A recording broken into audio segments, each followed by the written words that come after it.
Like the COVID stuff, it was a popular thing for everyone to say, this is such a bad thing. And then now it's kind of, people seem to be backtracking on that now. What do you mean? The vax thing and like how the efficacy of it at the time and how ivermectin wasn't something that people should be taking. And now Como's out talking about how like, it's actually a good thing. And it was a good thing, but we were told it wasn't.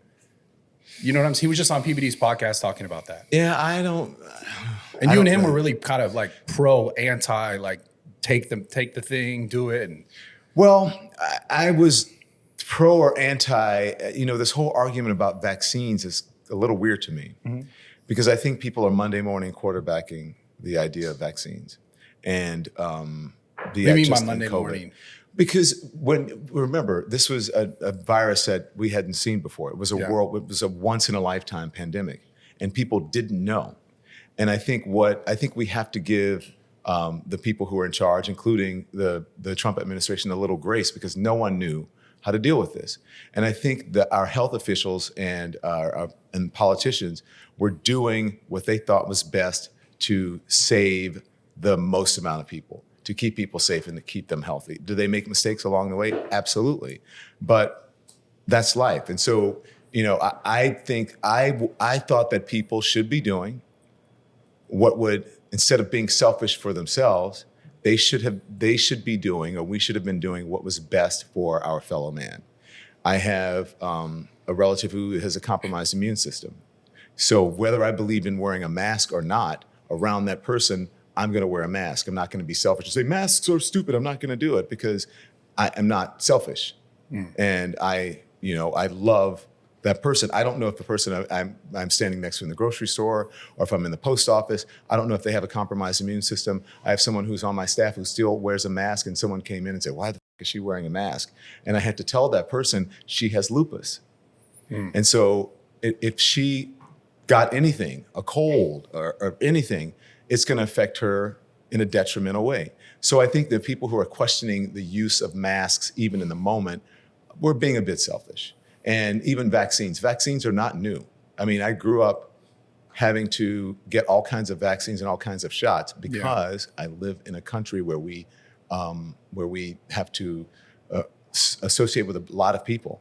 And it's really about keeping the most amount of people safe and not just ourselves. Yeah. But weren't there some of those vaccines that you're speaking to, or they've had longer durations of created, like they were created for a longer time? Meaning like the COVID vaccine came out and it was like, hey, it's here now, take it.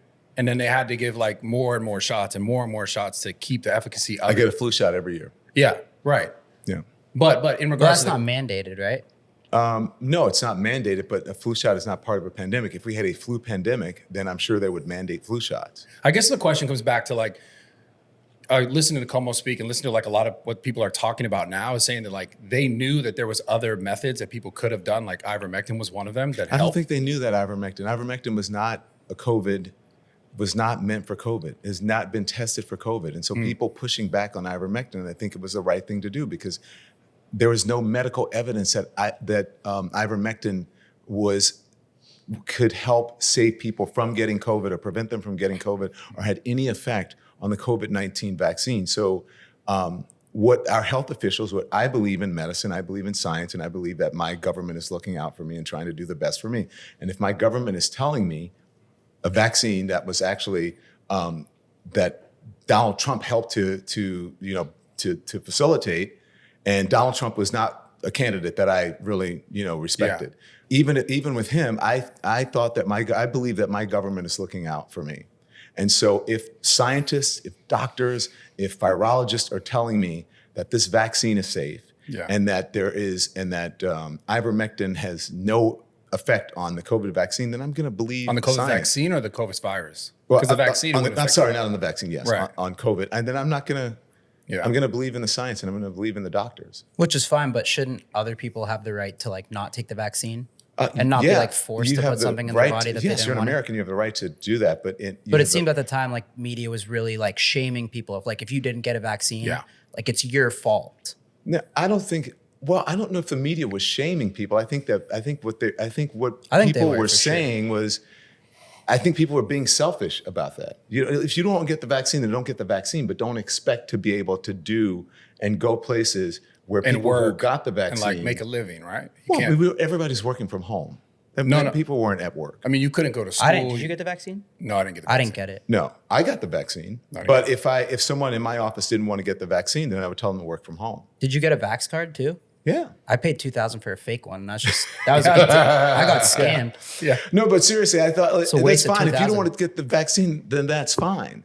If I didn't get the vaccine as a kid growing up, I couldn't go to school. But from your perspective, like this shit aside, couldn't you have seen that the whole sort of like legacy media was like, you need this, and to a lot of people was like, okay, is this just about protecting and helping people, or is this about big pharma and big business and money? I believe that's a conspiracy theory. Really? And I know there's big pharma, and I get all of that. But I think They're all that's a so conspiracy related, theory. though. It's so. But they were making listen, so much I money gotta- off it too, right?